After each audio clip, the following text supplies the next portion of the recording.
Idol, napaka-special ng araw ngayon dahil bukod sa linggo ng pagkabuhay ay nasimulan ko ng lutuin ng pangalawang magiging item ko dito sa aking naiisip na online shop dito sa Norway.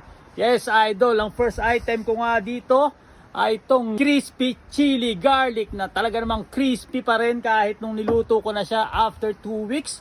At ngayon nga ay nasimulan kong lutuin at aabangan ko ito after 1 month. Ang aking bagong item mga idol, ang sisig na malupit. Yes, napakalupit na ito idol. Nako, ang istorya na ito idol.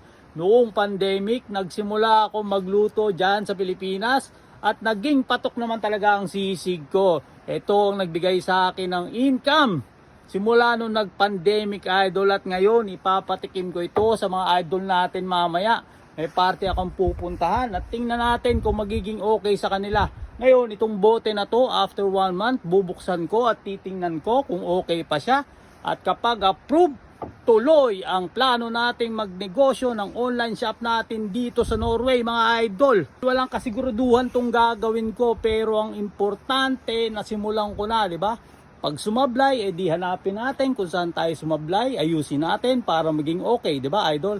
Ang importante, think big, start small, move fast. Sabi nga yan ni Don Soriano ng mga kanegosyo, di ba? Kaya yung mga idol dyan dito sa Norway, heads up mga idol, abangan nyo na magiging product ng idol nyo sa Norway. Happy Easter everyone. Follow for more. Bye-bye! Dalawa na sila mga idol, malapit na.